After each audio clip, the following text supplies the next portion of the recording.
jy jou Bybel vanmôre by jou het, kan jy hom vir my oopmaak in twee gedeeltes. Die eerste gedeelte kan jy vir my oopmaak in Esegiel. Boek van Esegiel in die Ou Testament, Esegiel hoofstuk 37. En dan kan jy ook vir my oopmaak in Openbaring hoofstuk 2. Openbaring baie maklik om te kry, die heel laaste boek in die Nuwe Testament. Maar Esegiel hoofstuk 37. Esegiel, as jy hom voor Genesis kry, het jy die verkeerde Bybel. Dan moet jy asseblief jou net 'n ander Bybel aanskaf. Maar hy is in die Ou Testament. Hy's tussen Genesis en tussen Maleagi. Maar nader aan Maleagi as aan Genesis.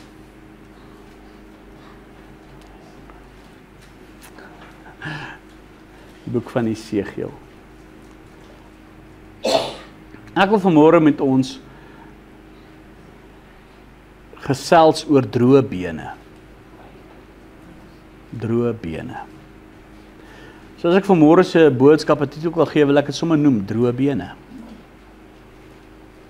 Ek weet party van die mense wat hier sit sal sê, my bene is baie seer, ek het pynlike bene.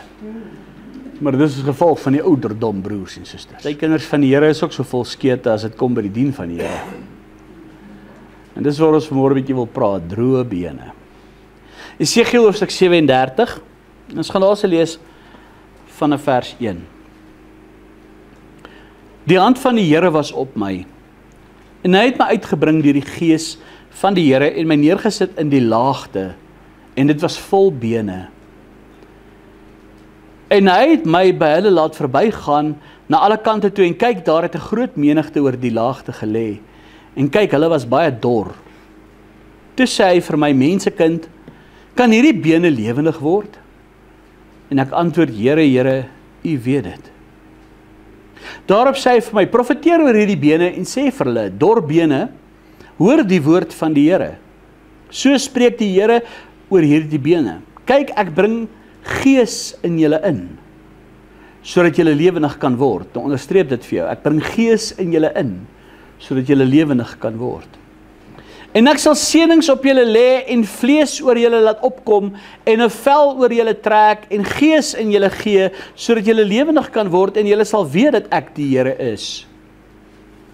Toe het ek geprofeteer soos my beveel was, en sodra ek geprofeteer het, was daar 'n geruis, en kyk, 'n beroering. Jy sien, daar kom eers 'n geruis, toe 'n beroering. En die bene het nader gekom, elke been na sy been. Toe kyk ek, en daar was seënings op hulle, en daar het vlees opgekom, en 'n vel is bo hulle getrek, maar daar was geen gees in hulle nie. Daarop sê hy vir my, profeteer tot die gees. Profeteer, mensekind, en sê aan die gees, so spreek die Here, Here, kom aan uit die 4 windstreke, o gees, en blaas in hierdie dooies, dat hulle lewendig kan word. Ek kan ook vir jou onderstreep, blaas in hierdie dooies, dat hulle lewendig kan word. En ek het geprofeteer soos hy my beveel het, toe die gees in hulle gekom en hulle het lewendig geword en op hulle voete gaan staan. Ontsaglike groot leer. Toe sê hy vir my, mensekind, hierdie bene is die hele huis van Israel. Kyk, hulle sê ons bene is verdor en ons verwagting is verlore. Dit is klaar met ons. Daarom profeteer en sê aan hulle, so spreek die Here, kyk, ek sal julle grafte oopmaak en julle uit julle grafte laat opkom, o my volk. En ek sal julle bring in die land van Israel. En julle sal weet dat ek die Here is, as ek julle grafte oopmaak en julle uit julle grafte laat opkom, o my volk. En ek sal my gees in julle gee, dat julle lewendig kan word. En ek sal julle vestig in julle land, en julle sal weet dat ek die Here dit gespreek en gedoen het, spreek die Here. Nou hierdie profesie, in konteks nou van die profesie self, handel oor Israel, en wat met hulle sou gebeur het. Nou, dit is ook tweeledig in hierdie profesie. Die eerste gedeelte van hierdie profesie is ook gedeeltelik vervul in 1948. Want net daarna, as jy Esegiel gaan lees, in Esegiel 38 en 39 vind die oorlog plaas van Gog en Magog. So net voordat jy kan sien in hierdie gedeelte, in Esegiel 37, as jy net die hoofstuk voorop lees, Esegiel 36, dan lees jy van die herstel van Israel. Nou die herstel van Israel het gebeur in 1948. Nou ek gaan net vir julle 'n bietjie, dis nie waaroor ek vanmôre wil praat nie, maar ek gee net vir julle 'n bietjie agtergrond dat jy hierdie profesie kan verstaan, want hierdie profesie het te doen met die eindtyd, met Israel wat met hulle gaan gebeur ook in die eindtyd. Maar wat gebeur het is in Jesegiel 36 in die lees van Israel, nou in 586 voor Christus het koning Nebukadneser Israel binnengeval. Dis die tyd van Jeremia, dis die tyd van Daniel in daai tyd, en Esdra daai plek, Nehemia daai gedeelte, daai tydperk. Maar het koning Nebukadneser Israel binnengeval, Salomo se tempel, die eerste tempel was verwoes, Jerusalem was verwoes en Israel is as ballinge geneem na Babylon. By the rivers of Babylon, where we sat down, where we wept, when we remember Zion. Hulle was in Babylon gewees. Né? En dit was die tyd van Daniel, waar die Here vir Daniel gewys het en ook vir Jesegiel gewys het. Hoe lank hulle in Babyloniese ballingskap sou wees. Nou ek gaan nie nou vandag oor dit aangaan nie. Ek sal eendag vir julle 'n bietjie wys hoe akkuraat die Bybel is uit Jesegiel se profeseë uit. Laat letterlik dag en datum vir ons die herstel van Israel gewys het in Jesegiel. Hoe die Here dit gewys het vandat hulle in Babyloniese ballingskap gevang het tot hulle uitgekom. Maar ek sal dit eendag vir julle wys. Dis wow om dit te sien. Dat die Bybel so akkuraat is. Maar hulle was vir 'n tyd in Babylon, vir 70 jaar in Babyloniese ballingskap. En dit was toe die tyd van Esdra en Nehemia wat teruggegaan het, die mure van Jerusalem herstel ensovoorts. Zerubabel die tweede tempel gebou, later het Herodes gekom, die tempel groter gemaak, groter gebou. Dis die tempel toe waarin Jesus ook was, wat hy vir hulle gesê het, kyk, hierdie tempel sal nie een klip op die ander gelaat word nie. Die tweede tempel is toe afgebreek 70 na Christus. Deur wat in die tydperk deur toe generaal Titus ingeval het in Jerusalem waar Nero ook 'n verskriklike groot vervolging geloods het op die Jode. Ek gaan nie op dit ingaan nie, maar dis so kortliks die geskiedenis van Israel. Maar hierdie belofte van die droë bene spreek ook van Israel wat gaan gebeur, want hier kom die Here en hy sê hy sal hulle grafte oopmaak en hulle sal kom in hulle land wat die Here hulle sal gee en daar sal gees in hulle kom. Want heiliglik verwerp hulle Jesus, hulle Messias. Hulle verwerp die Heilige Gees. En ons weet dat in die groot verdrukking 2/3 van Israel doodgemaak gaan word. 1/3 gaan vlug. Jesus gaan hulle kom bevry en hulle gaan tot bekering kom in die ware Messias. En dan word hierdie profesie ook vervul. So dit is ook gedeeltelik daarmee te doen. Dat Israel ook die Heilige Gees sal ontvang, dat hulle ook tot bekering sal kom, dat hulle weer sal herlewe. Hulle sal ook weer tot herstel kom. So dis 'n tweeledige ding hierdie. Maar ek wil vanmôre hierdie skrifgedeelte gebruik en ek wil die konsep gebruik van die droë bene. Ek wil die idee, die gedagte van dit van toepassing maak bietjie van ons op vandag se tyd. Ek wil bietjie, so ek gaan nie oor Israel vandag gesels nie, oor die konteks van hierdie ding nie. Ek wil die skrifgedeelte in konteks met hierdie skrifgedeelte wil ek bietjie met jou gesels oor droë bene van 'n Christen en van kinders van die Here. En ek wil eintlik van die staanspoor af eintlik hierdie vraag vir jou vra. En dis vrae wat jy vir jouself moet antwoord. Dit is vrae wat jy vir jouself moet eerlik antwoord, wat ek nie vir jou kan antwoord nie. Maar as ek jou vanmôre moet vra, hoe lyk jou geestelike gesondheid? Ek praat nie van jou fisiese gesondheid, soos die tannie wat nog gekla het oor al haar skete nie. As ek vir jou moet vra, hoe lyk jou geestelike gesondheid? Groei jy geestelik? Of is daar ook in jou geestelike lewe 'n geestelike droogheid? 'n Geestelike doodsheid? Is daar ook dalk by jou dooie bene in 'n woestyn? Lyk jou geestelike lewe soos 'n woestynland wat vol dooie bene lê? En ek dink baie kinders van die Here, as ons eerlik gaan wees met onsself, dan kan ons sê, ons kan onsself blaf en sê, nee, ons is op die weg, ons is op die pad. Maar om eerlik te wees, dink ek baie van ons gaan sê, sjoe, my geestelike lewe voel soos 'n woestyn. En ja, daar's baie dooie bene. Dit voel nie of ek lewe nie. Dit voel nie of ek groei nie. En as jy nie geestelik groei nie, is dit baie gevaarlik. Jy sien, want jy gaan nooit ophou om geestelik te groei nie. Jy is nooit veronderstel om op te hou om geestelik te groei nie. Maak nie saak hoe lank jy die Here dien nie. Baie, as ek vir hulle vra, hoe lyk jou geestelike gesondheid, sal vir my sê, ek dien al die Here 50 jaar. Wel, dit is nie die antwoord op die vraag nie. Hoe lyk jou geestelike gesondheid? Jy sien, want as jy nie geestelik groei nie, wil ek vir jou sê, nou beweeg jy in 'n baie gevaarlike sone in. Want jy beweeg in 'n sone in waar daar geestelike droogheid kan kom. En uit daai geestelike droogheid kom daai dooie bene. Want wat gebeur in 'n woestyn waar nie water is nie? Wat gebeur met daai diere? Ons hier in Suid-Afrika is vertrou daarmee. Kyk in die Vrystaat so 'n jaar of 2 terug. Vir 'n paar jaar, die afgelope paar jaar, wat so droog was. Hoe daai arme diere gelei en hoeveel diere het gevrek. En ek dink dis een van die verskriklikste dode om te sterf, is om van dors te sterf. En dis hoe dit lyk baie maal in 'n woestyn. En jy sien, en as jy in daai geestelike woestyn beweeg, gaan jy begin agteruit gaan.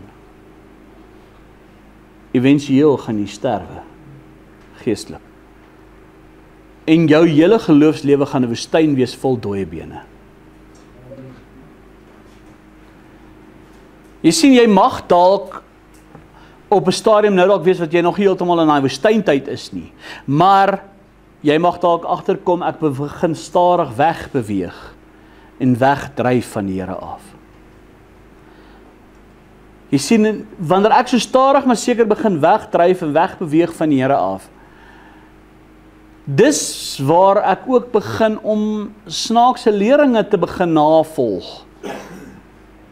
En waar ek ook begin om dinge te doen en te leer en toe te pas, wat dalk goed klink, maar eintlik is dit dodelik vir my geestelike lewe. En voordat ek myself kan vind, sit ek in daai dodelike woestyn. Jy gaan ook dalk agterkom dalk, en as ek vra, hoe lyk jou geestelike gesondheid, jy het al hoe minder begin bid. Jy bid nie meer soos wat jy gebid het nie. Jy bid al hoe minder. Jy spandeer al hoe minder tyd in die woord. Jy spandeer al hoe minder tyd om kerk toe te gaan, of jy doen minder moeite om kerk toe te gaan. Om Bybelstudie te doen. Om stilte tyd te hê. Wanneer laas het jy werklik waar stilte tyd gehad saam met die Here? Jy sien, is stadig maar seker, raak dit soos 'n gewoonte. En jy kom nie agter, jy is besig om in 'n geestelike woestyn in te beweeg nie. En voordat jy jouself kan bevind.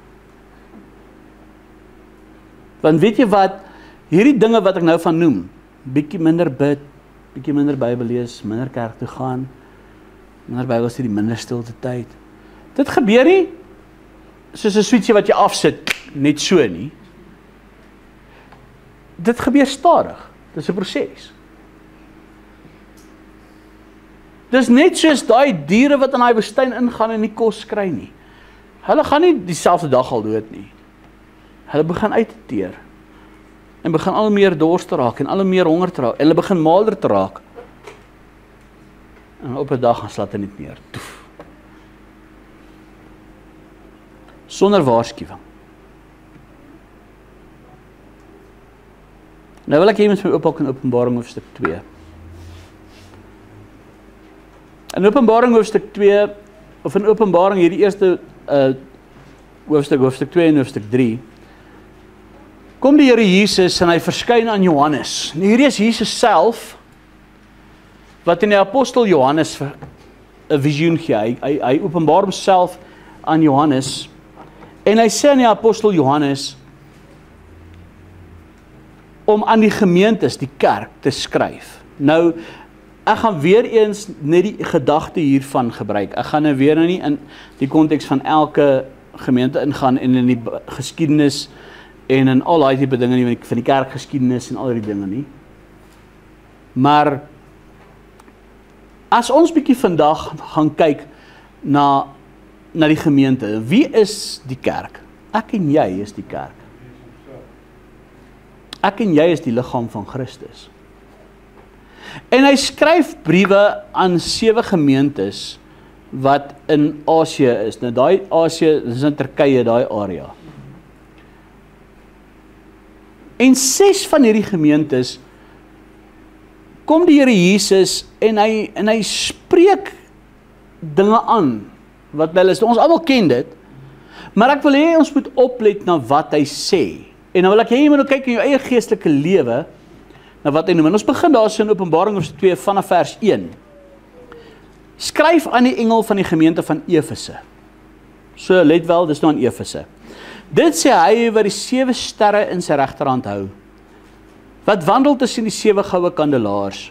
Ek ken jou werke en jou arbeid en jou lydsaamheid, dat jy slegte mense nie kan verdra nie. En dat jy die op die proef gestel het wat sê dat hulle apostels is en dit nie is nie. En hulle leenaars bevind het. En dat jy verdra het en lydsaamheid besit en terwille van my naam gearbei en nie moeg geword het nie. So hy prys hulle, julle doen goed. Maar ek het teen jou, dat jy jou eerste liefde verlaat het. Onthou dan waarvandaan jy uitgeval het, en bekeer jou en doen die eerste. Anders kom ek gou na jou en sal jou kandelaar van sy plek verwyder, as jy jou nie bekeer nie. Maar dit het jy, dat jy die werke van die Nikolaïte haat, wat ek ook haat. Wie jy oor het, laat hom hoor wat die Gees in die gemeente sê. Aan hom wat oorwin sal ek gee om te eet van die boom van die lewe, wat binne in die paradys van God is. Nou kom ons kyk na hierdie eerste gemeente. Hierdie 7 gemeentes van Openbaring wat Johannes nou aangespreek het. God was nie tevrede met die meeste van hierdie gemeentes nie. Hy was nie tevrede met hulle doen en late nie. En hy wys eintlik aan hulle uit waar hulle droë bene lê. Want onthou wat ek gesê het, jy kom nie dadelik dalk agter. Jy sit in 'n vallei, in 'n geestelike vallei vol droë bene nie. En jy kom dit eers agter wanneer dit te laat is. Maar hier kom die Here en hy sê van hierdie gemeente van Efese, julle het julle eerste liefde verlaat. Jy sien, God is nie meer dalk die eerste liefde in jou lewe nie. Daar het ander dinge gekom en die plek van God in jou lewe ingeneem. God is nie meer die hoogste op jou prioriteitslys nie. Jy sien, as jy moet eerlik met jouself wees, en jy moet 'n bietjie jou pen en papier vat, en jy moet 'n bietjie jou prioriteite gaan neerskryf. Nie wat jy hoop dit moet wees nie, maar wat genuine in jou lewe is. Weet jy, baie mense sal skryf, God eerste, my man tweede, my kinders derde, en dan my werk vierde, en wara. Maar is dit regtig die waarheid wat jy daar geskryf het? Is dit regtig die waarheid wat jy daar geskryf het? Weet jy hoeveel huishoudings uit mekaar uit? Van die orde van God is verkeerd. Maar julle het julle eerste liefde verlaat. God is nie meer die sentrale figuur van jou hele wese en van jou lewe nie. Jy ken nie God meer in jou hele bestaan nie. Jy ken God nie meer in al jou besluite nie. Groot of klein. Dit wat jy doen, doen jy nie om God te behaag nie, maar omdat dit maar die lewe is en omdat dit vir jou lekker is. Jy sien nou in die woord van die Here sê vir ons, ons moet alles wat ons doen om God te behaag. Wat hom welgevallig is. En kom ons wees eerlik, as God nie jou eerste liefde is nie, dan sal die dinge van die Here ook nie vir jou prioriteit wees nie. Stilte tyd gaan nie vir jou prioriteit wees nie. Gebed gaan nie vir jou prioriteit wees nie.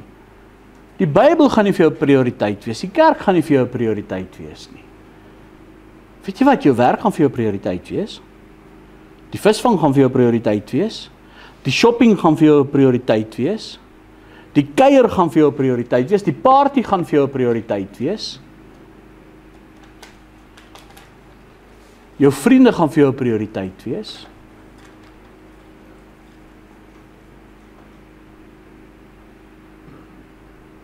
Jy sien, want dit gaan vir jou 'n bietjie ongemaklik raak. Gaan vir jou 'n bietjie ongerieflik raak as God so baie tyd van jou verg. Dit gaan vir jou ongerieflik wees en ongeleef wees as die Here van jou verwag om hom eerste te stel. As dit kom in die samelewing, as dit kom by die handel en wandel van die dag, dit gaan 'n bietjie vir jou ongerieflik wees om volgens God se wil te handel. Om op te tree soos wat God wil.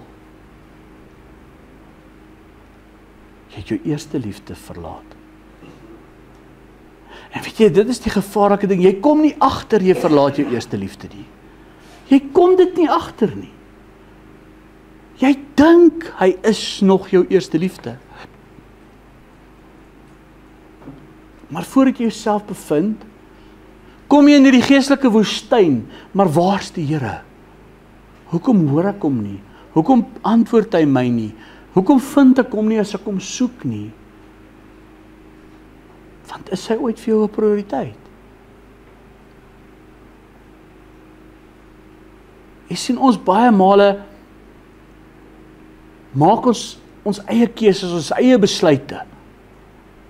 En God moet maar net daarby inval en daarby inpas.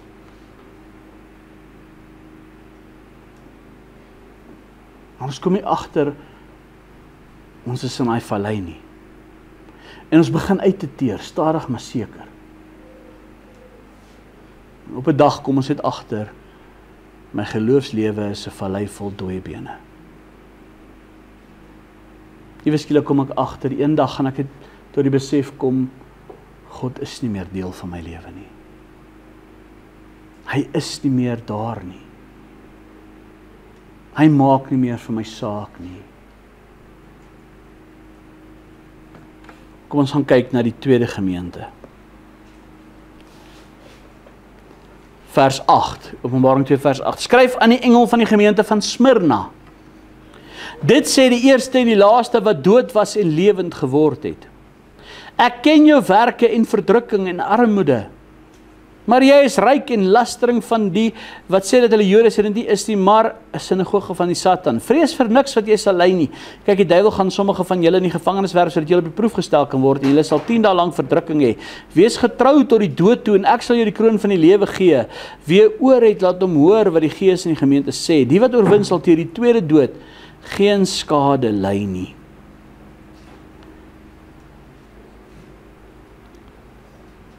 Jy sien, die woord van die Here sê vir ons, ons gaan verdrukking beleef. Ons gaan teenstand beleef. Dit gaan nie altyd vir my en vir jou maklik wees om die Here te kies nie. Veral nie as dit kom by ons eerste liefde nie. Dis juist, want wanneer jy jou eerste liefde moet kies, en as die eerste liefde jou nou God is, gaan jy verdrukking beleef, jy gaan teenstand beleef, jy gaan teenkanting beleef, jy gaan vervolging beleef.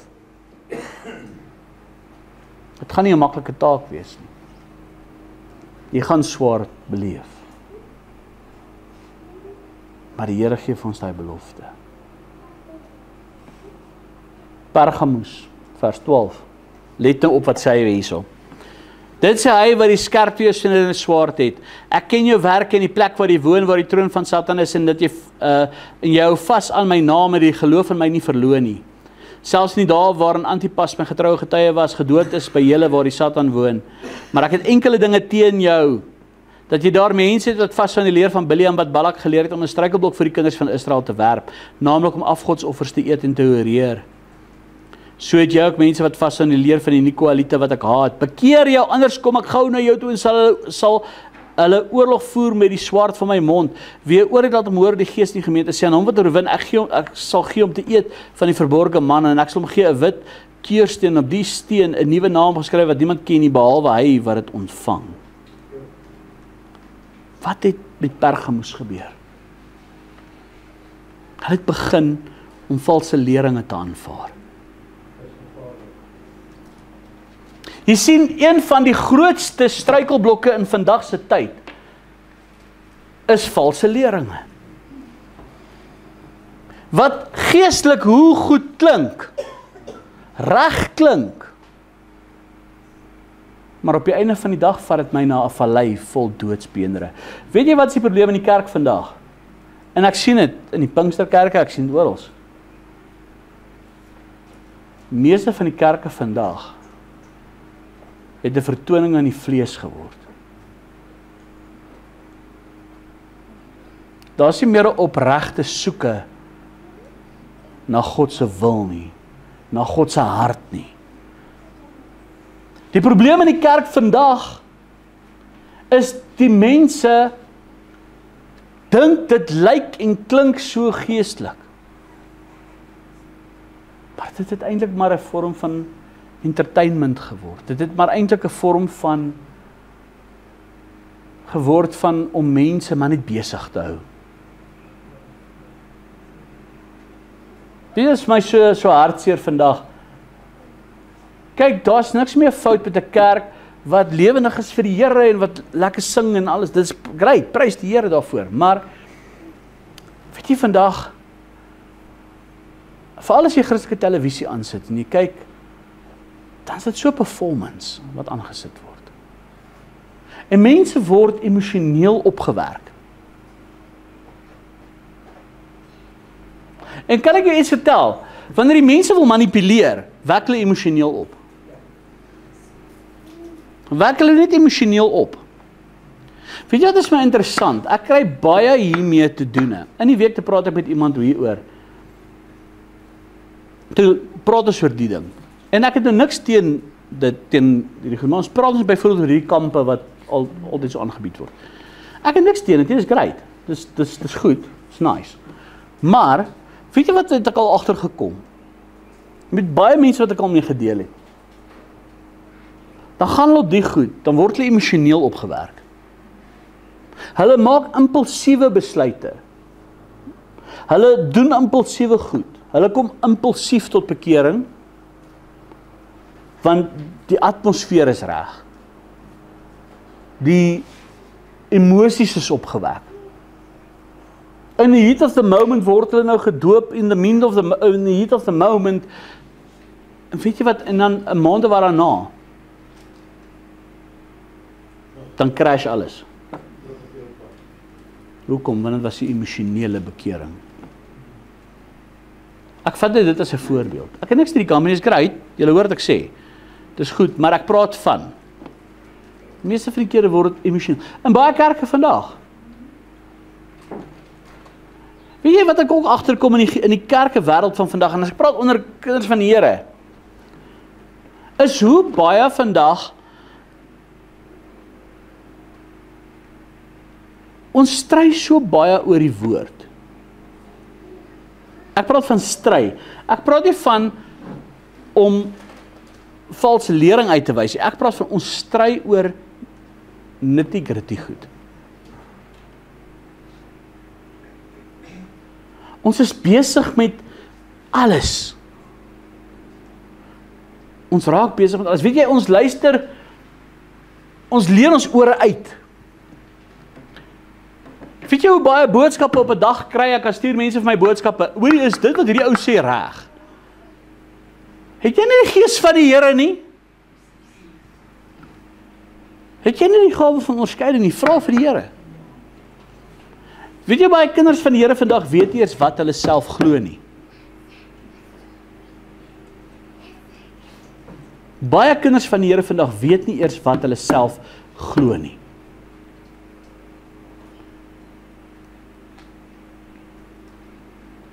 Hulle confuse hulle self.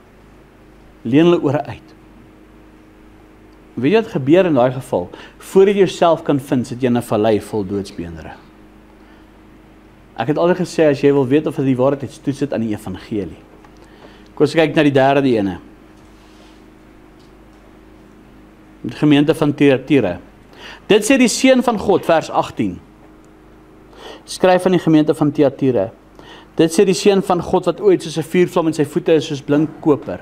Ek ken jou werke en liefde en diens en geloof en jou lydsaamheid in jou werke, dat die laaste meer is as die eerste. Maar ek het enkele dinge teen jou, dat jy die vrou Isebel, wat haarself 'n profetes noem, toelaat om te leer en my diensknegte te verlei om te oreer en afgodsoffers te eet. En ek het haar tyd gegee om haar van haar roerery te bekeer, en sy het haar nie bekeer nie. Kyk, ek werp haar neer op 'n siekbed, en die wat met haar oorspel bedryf in 'n groot verdrukking, as hulle nie van hulle werke bekeer nie, en haar kinders sal ek sekerlik doodmaak, en al die gemeente sal weet dat dit ek is wat die niere en die harte deursoek, en ek sal aan elkeen van julle gee volgens sy werke. Kyk wat is die straf vir hierdie gemeentes, né? En ek sê vir julle en vir die ander wat in Thyatira is, almal wat hierdie leer nie het nie, en wat die dieptes van die Satan, soos hulle dit noem, nie leer ken het nie, ek sal op julle geen ander las lê nie, hou maar net vas wat julle het totdat ek kom.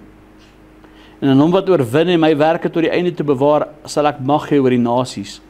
En hy sal hulle regeer met 'n ysterstaf soos erdegoed wat hulle verbrysel, net soos ek ook van my Vader ontvang het, en ek sal hom in die môrester gee. Wie oor het laat hoor wat die Gees in die gemeente sê. Wat gebeur hier in Thyatira? Hulle het begin om ongoddelike leefstyle te aanvaar, wat ander mislei het.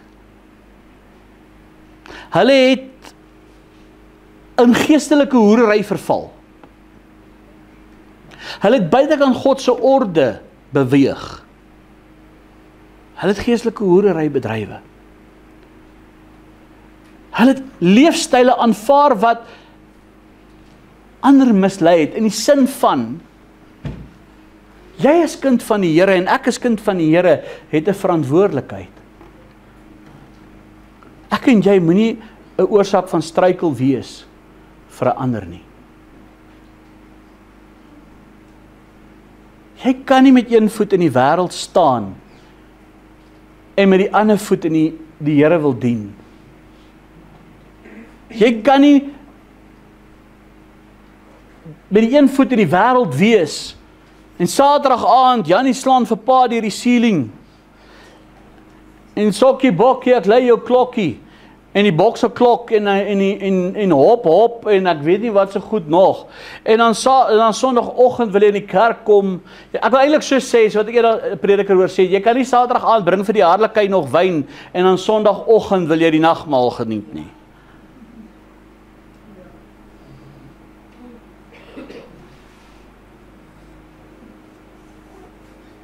Ek kan dit nie verstaan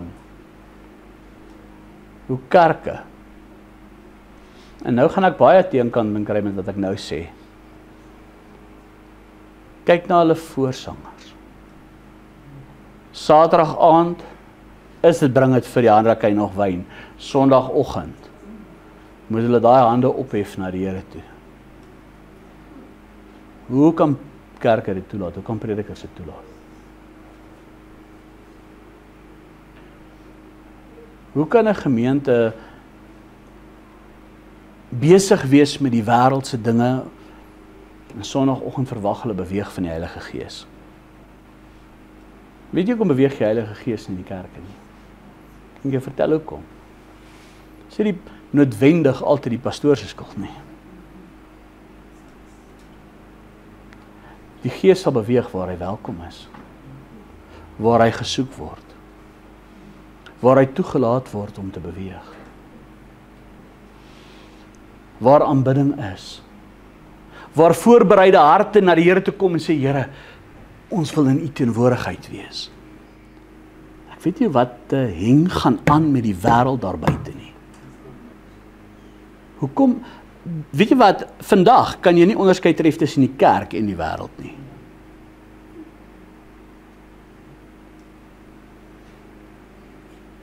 Kom maar gaan vir jou eerlikwaar sê, dit is my hartseer, dat die kerk so verwêrelds het.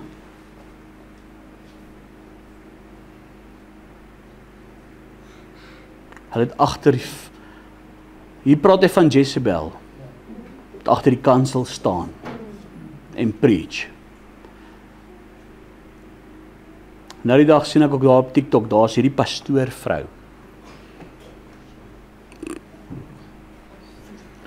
Ek het nog nie een ding uit daai vrou se mond uit gehoor wat die waarheid is nie. En daar's duisende followers. Sy praat 50% die waarheid of 60% die waarheid en dan gooi sy in heeltemal 'n ander rigting in. Dan gee sy haar opinie. 90% van die goed sy sê of 99% van die goed wat sy sê is opinies. En die mense, amen, preach it, preach it. Weet jy wat, as daai bassein gaan blaas, gaan jy verbaas wees. Weet jy wat, die Here het, kom ons gaan weer terug na daai gedeelte toe. Hoor gou wat sê die Here. Ons lees weer daai van Thyatira. En hierdie, ek wil vir jou sê, ek sien in vandag se kerk, sien ek sover al hierdie goed. Maar kom ons lees spesifiek hierdie weer van Thyatira. Dit sê die seun van God, wat ooit soos 'n vuurvlam, daar vers 18.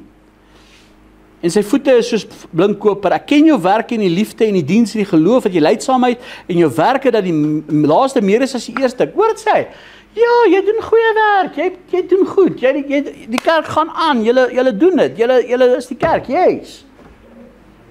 Maar, dan kom hy en sê, ek het enkele dinge teen jou. En hierdie is Jesus wat dit sê. Luister, wat gaan aan vandag met die kerk? Wat gaan aan met die mensdom vandag? Wat direk teen Jesus se eie woord wil gaan. Ek het enkele dinge teen jou, dat jy die vrou Isebel, wat haarself 'n profetes noem, toelaat om te leer en my diensknegte te verlei, en om te horeer afgodsoffers te eet. Wat is daai afgodsoffers? Teachings, en dinge, wat nie ooreenstem met die woord van die Here nie. Ek het enkele dinge teen jou. Dat jy die vrou Isebel, wat haarself 'n profetes noem, toelaat om te leer, en my diensknegte te verlei, om te horeer om afgodsoffers te eet. Mense vreet hierdie afgodsoffers af, because the spirit of Jezebel is moving in the church.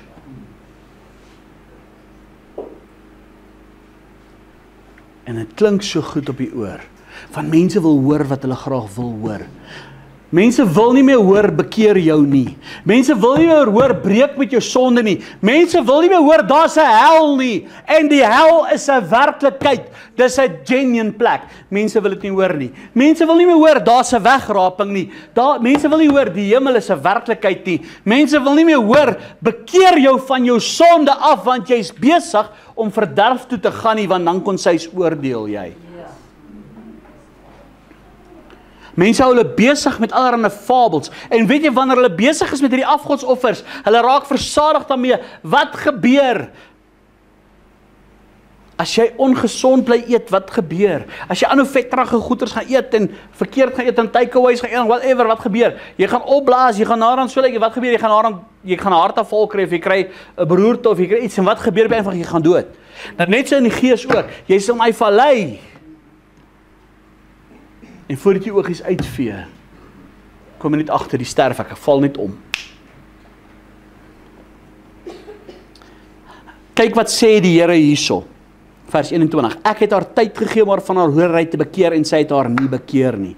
Weet jy hoekom het Jesus nog nie gekom nie? Weet jy hoekom het Jesus nog nie gekom nie? Gaan lees in 2 Petrus 3. Veral hulle ook wat die wegraping so lyk om te stry. Die Here vertraag nie die belofte, wat is die belofte van sy koms? So sommige dit vertraging ag nie. Hy sê, daar in vers 3, dat in die laaste tyd sal daar spotters kom, wat sê, waar is die belofte van sy wederkoms? Hulle hou nie eintlik in rekenskap dat Jesus gaan terugkom nie. Hulle vergeet gemaklik daarvan. Hulle dink daar gaan nog tyd wees om hulle te bekeer. En wat gebeur hierso? Die Here sê, ek gee haar tyd om haar van haar hoererheid te bekeer. En sy het haar nie bekeer nie. Kyk wat sê hierso, kyk ek werp haar neer op 'n siekbed. En die wat met haar oorspel bedryf in 'n groot verdrukking, as hulle nie van hulle werke bekeer nie. Luister hierso, wie gaan agterbly in die wegraping? Daai predikers wat vir jou so wil preek, daar is nie 'n wegraping nie. En ons moet deur die groot verdrukking gaan. En die wegraping gebeur so aan die einde van die verdrukking of in die middel van die verdrukking of wherever. Wolwe. God sê, hulle het gehoreer en het afgodsoffers geëet. En ek werp haar op 'n siekbed en sy gaan deur 'n groot verdrukking gaan. So wat gebeur met die wat hulle nie aan daai ding geonderwerp het nie? Hulle gaan nie deur die groot verdrukking gaan nie. En hoe vermy hulle die groot verdrukking? Jy sien, mense tref daai onderskeid tussen Israel wat omdat hulle Jesus verwerp het en deurgaan, en tussen die kinders van die Here wat die kerk is, wat nie gereed is nie, wat hulle uitgegee het vir die ander goed. Hoekom? Want die groot verdrukking se doel is daar tweeledig vir God om sy oordeele oor die goddelose uit te stort, en tweedens vir Israel eintlik is dit drieledig, en die derde ene is dat die wat hulle nie bekeer het vooraf nie, voordat hulle sou sterwe, nog 'n geleentheid hê. Hy sê hy werp haar op 'n siekbed. Daai verdrukking. Kom reg. Want weet jy wanneer, hoekom, kyk die beeldspraak wat hy gebruik. Wanneer roep 'n mens gewoonlik die Here baie ernstig aan? Tannie wat al so baie in die hospitaal was. Hoe baie het Tannie al gebid as Tannie in die hospitaal is? Wanneer bid Tannie meer? Wanneer Tannie nou by die huis is of wanneer Tannie so in daai siekbed is? Kom wees eerlik. By die dood omdraai. Jy hoor? En dis presies wat hy hierso sê. As hulle nie van hulle werke bekeer nie.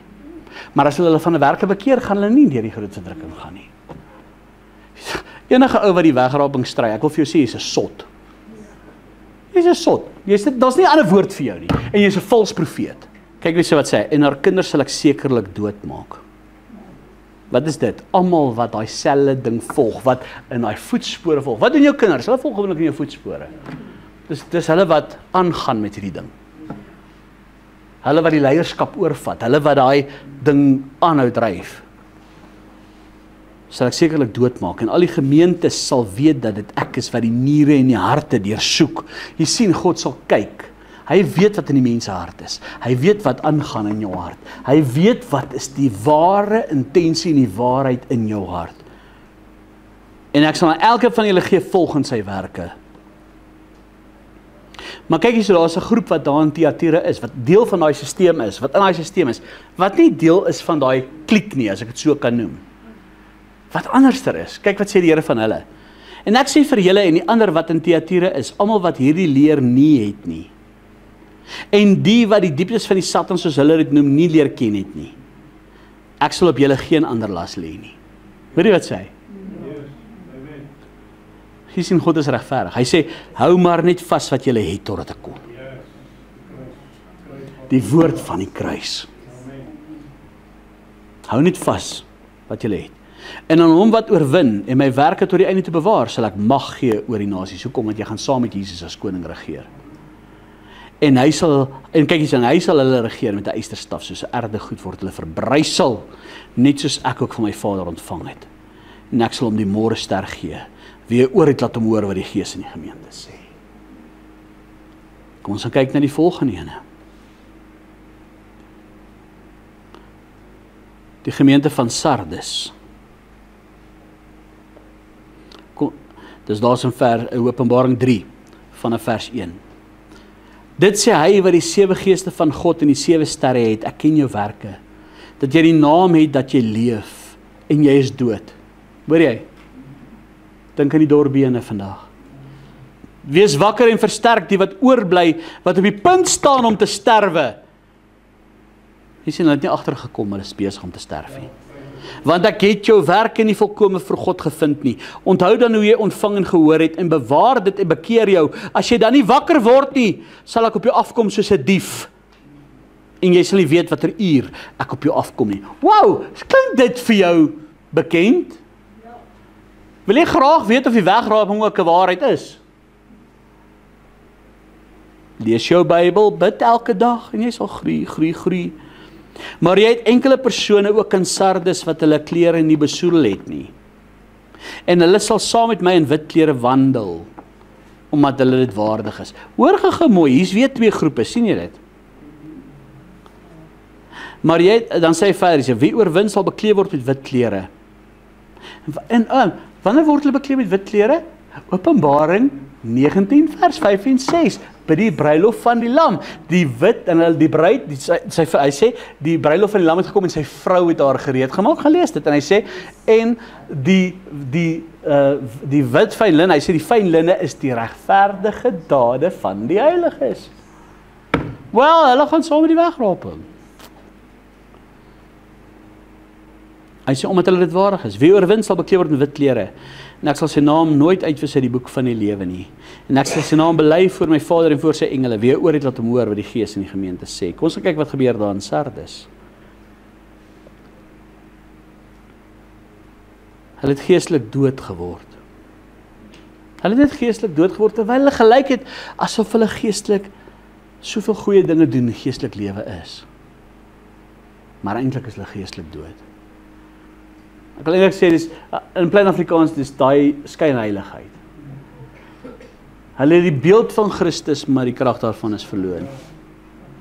Hulle het die naam Christen, maar hulle is nie Christene nie. Hulle kan die werk hê, hulle kan die kerkmense wees, hulle kan die godsdienst hê, hulle kan die tradisies hê, maar hy sê, hulle het geestelik dood geword, en terwyl hulle gelyk het, asof hulle geestelik goeie dinge doen. Die kerk van vandag lyk so geestelik, praat so geestelik, klink so geestelik, doen goeie werke, maar God is nie die prentjie nie. Hulle harte is nie regtig by die Here nie. Dit het maar net 'n tradisionele godsdiens geword. Dit het maar net 'n tradisionele ding geword. Hulle is Christene omdat hulle Christene is, omdat hulle nie moslems is nie. Hulle is kerkmense omdat hulle nou maar net nie iets anderste is nie. Daar's geen verhouding met die Here nie. Daar's geen binnekamer verhouding nie. Daar's geen wandeling met die Here nie. Weet, godsdienstig kan hy alles reg aftik van die boksie af. Maar daar's geen koneksie met die Vader nie. Daar's geen koneksie met die Heilige Gees nie. Dis maar net godsdiens. Ek wil 'n bietjie vinniger beweeg. Kom ons gaan daar so na die 60 gemeente. Nou julle kan self gaan lees van Philadelphia daar in vers 7. Maar vers 4, dis die enigste gemeente waarmee die Here tevrede was Philadelphia. Maar vers 14, die gemeente van die Laodicense.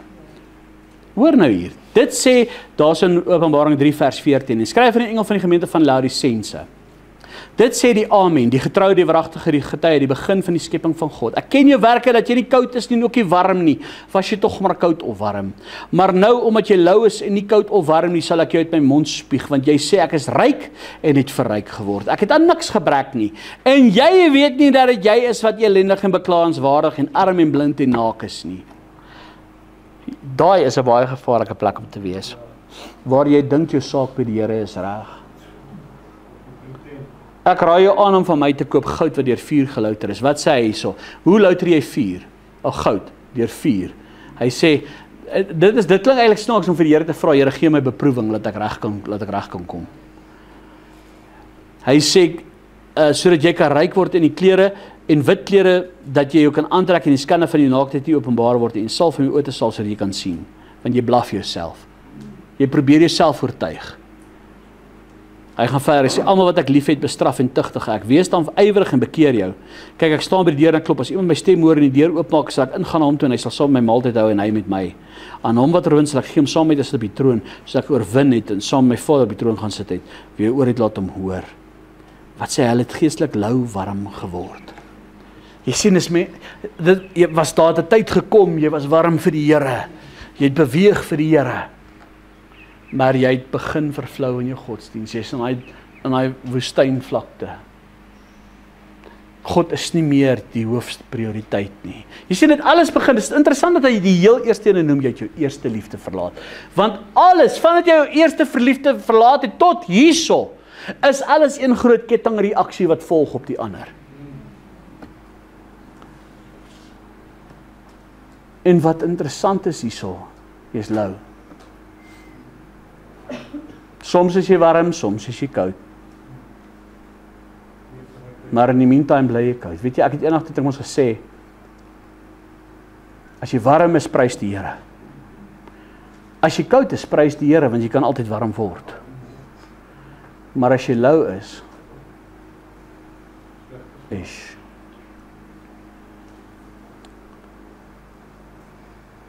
weet jy wat, die kerk vandag het lou geword. Is nie meer ywerig vir die Here nie. Mense is 'n boude lek vir alles.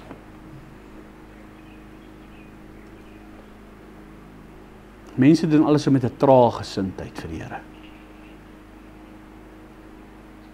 Dis lou. Ek dien die Here wanneer dit my pas. Ek lees my Bybel wanneer dit gerieflik is. Ek bid wanneer dit moontlik is. Ek spandeer tyd met die Here wanneer ek doen dit om my gewete te sus.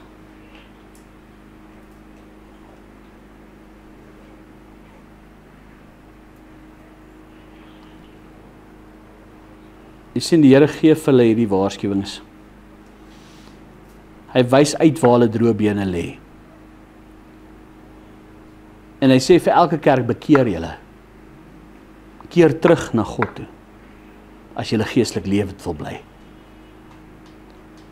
Hulle was geestelik blind vir die waarheid. Hulle het met een voet in die wêreld geleef, een voet vir God. Hulle het gedink en geglo hulle is geestelik reg, terwyl hulle eintlik nie was nie. En hy waarsku julle, bekeer julle of julle gaan julle self in geestelike doodsheid bevind. Maar weet jy wat is vir my so wonderlik van die Here? En elke een wat hy vir hulle wys, gee hy vir hulle die oplossing. Hy los hulle nie net nie, hy gee vir hulle die oplossing. Jy weet, want niks is vir God onmoontlik nie. En net soos hy vir Jesegiel gesê het, roep na daai bene, profeteer oor daai bene. Wil ek vandag vir jou sê, God sê ook vir jou, roep vandag oor daai dooie bene van jou. Profeteer oor dit. Jy is in daai vallei, profeteer oor daai bene. En die Here sê, ek sal dit lewend maak. Weet jy wat is die awesome van die Here, van daai dooie bene? Hy wie God nooit geken het nie, kan God ken. Hoor mooi. Al het jy God nooit geken nie, jy kan hom ken. Die een wat uitwaarts godsdienstig is, as ek het so kan noem, wat die beeld van godsdiens het. Jy kan deur geloof na Jesus toe gaan. En die Here sal jou nuut maak. Hy los jy nie alleen nie. Daai persoon, jy wat dalk in sonde gewandel het en weggedwaal het van die Here. Weet jy wat, jy kan bekeer en jy kan terugkeer. Jy kan weer herstel word tot 'n nuwe lewe. Jy kan. Dis eintlik wat Esegiel vir ons daar leer.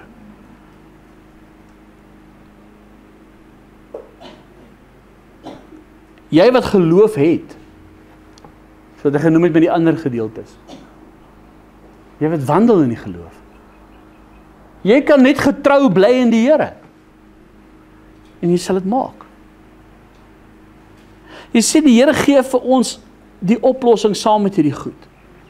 Jy hoef nie deur daai vallei van die doodsbener te gaan nie. Jy hoef nie. Jy kan dit bypass, jy kan dit vermy. Hoe gaan ons dit reg kry?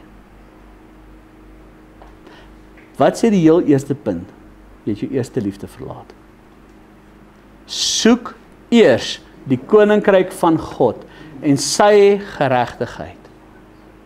En al die ander dinge sal vir jou bygevoeg word. Jy sien, laat die Heilige Gees toe om jou weer lewend te maak. Laat die Heilige Gees toe om jou hart te deursoek.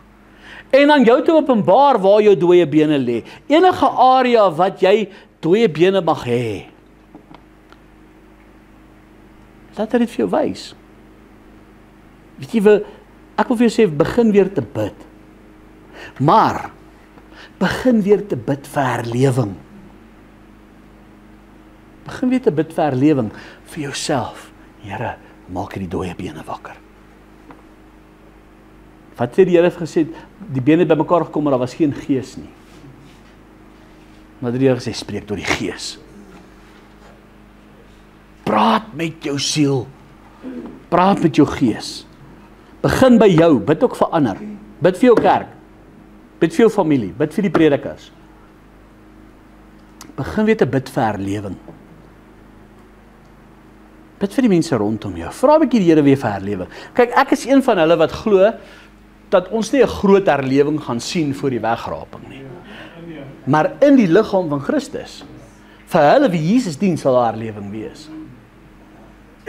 En ek wil vir jou sê, weet jy wat, begin weer te bid.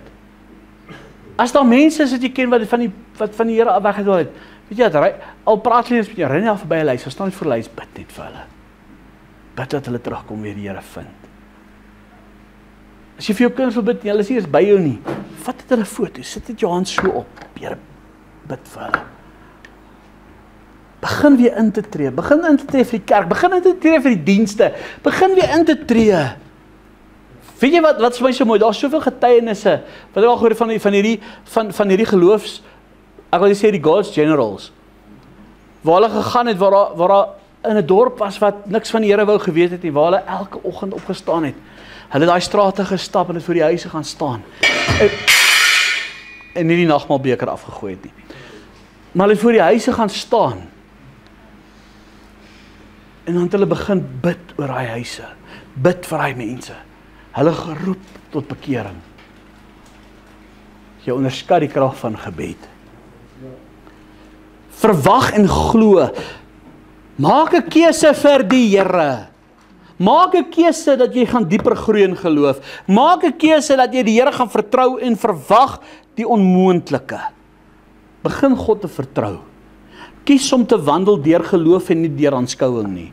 Hou op om net 'n ervaring na te jaag. Hou op daarmee om net 'n gevoel na te jaag. En gaan soek die Here. Baie mense hardloop met 'n gevoel om ervaring te beleef. Weet jy wat? Laat die Heilige Gees toe om tot jou hart te spreek. Hoe gaan hy dit regkry? Deur die woord. Weet,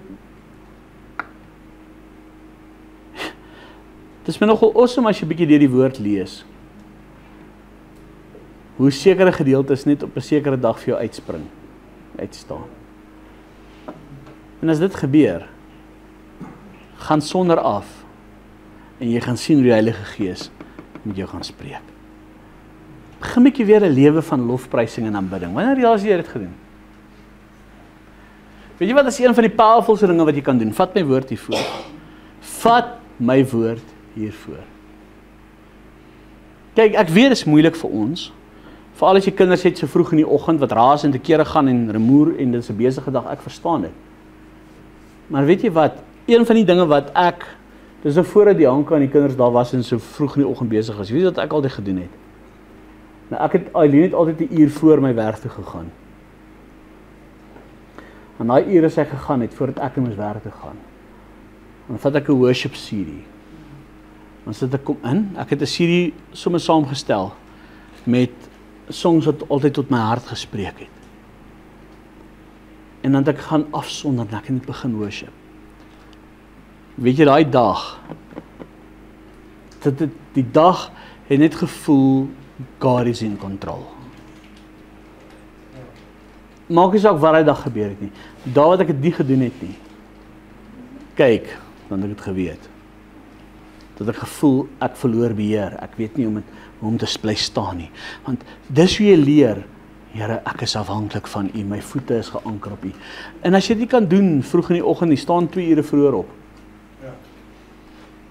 Kan ek jou gou 'n tip gee? Gaan trust my bietjie hieroor. Vat bietjie my woord hiervoor. Ek challenge jou, kan ek vir jou huiswerk gee? Gaan doen dit hierdie week. Ek weet dit gaan bietjie moeilik wees. Maar gaan slaap 'n uur of 2 vroeër. Maar stel jou horlosie of jou wekker, stel hom vir jou vir 3 uur. Ek weet nie hoe laat jy werk toe gaan nie, baie, maar gewoonlik ook sê jy gaan 6 uur staan jy op 5 uur of whatever. Stel die wekker vir 3 uur. Maar moet hom nie so stel dat die hele huis te wakker word nie, want dan gaan dit ook nie werk nie. Jy verstaan? Dan gaan staan jy op. En as julle saam, man en vrou saam sien staan op, gaan in verskillende vertrekke. Nie dieselfde vertrek wees nie. Gaan sonder af, gaan bid van 3 uur af. Net vir 'n uur of 2. Gaan doen wat ek vir jou sê. Sit vir jou oorfone in, sit vir jou worship as ek sag is. Nee, moenie dat die musiek oordowend wees nie. Maar kom met die teenwoordigheid van die Here. Raak dit sonder dit af en jy gaan sien wat gebeur. Trust me on that. Trust me on that. Weet jy wat is interessant van Jesus? Waar het ek daai konsep geleer by Jesus? Hy het elke aand in die afsondering, het hy afgesonder van sy disippels, hy het in die eensaamheid gaan bid op die berg. Die woord vir die Here sê, gaan bid jou Vader wat in die verborgene is. En hy sal jou nie openbaar vergelde. Ek wil gaan vir julle vra, ek het al vir julle gevra, as jy die antwoord ken, vir hoeveel siekes het Jesus gebid? Wie gaan sê duisende? Gaan sê baie, baie, baie. Het hy vir baie gebid? Hy het nie vir een gebid nie. Hy het nie vir een gebid nie. Hy het wel aangeraak en hulle genees. Hy het van gesê, gaan sien, gespoeg in die grond, op sy oog gesmeer, wees genees. Wekkel op. Hy het nie vir een gebid nie. Ja, maar hy het vir Lazarus gebid. Nee. Hoor, vir wie het hy gebid daar? Oor hulle ongeloof. Hy sê, Vader, dankie dat jy my altyd gered het. Geweet dat jy my altyd hoor, maar terwille van hulle. En toe sê hy, Lazarus kom uit. Hy het nie gebid, Here, wek vir Lazarus op nie. Hy sê, Here, ek doen dit vir hulle ongeloof. Lazarus kom uit. Hy het in die eensaamheid gaan bid. En God het hom in die openbaar vergelde. As jy die krag van God in jou lewe wil begin sien weer, as jy daai dooie bene wil sien herlewe, gaan in jou binnekamer. Gaan roep daai bene. Spreek tot die Gees. En God maak dooie bene lewend. Amen. Kom ons lê daar. Vader, ek sê vir die baie dankie vandag vir hierdie woord. Dankie Here, dat U so getrou is, Here, dat U ons nie net los in ons woestyn nie, maar dat U ook vir ons die uitkoms gee. Dankie Here, dat U ons altyd verhoor. Dat U weet wat alles in ons lewe aan die gang is. Ek wil bid Here, dat ons weer sal terugkeer en terugdraai na U toe, met alles wat in ons is. En Here, ek wil bid dat hierdie dooie bene in ons lewens sal lewend word. Heilige Gees, salf en seën vanmôre hierdie woord in ons harte, en sal U die naprediker wees van hierdie woord. Seën dit in Jesus naam. Amen.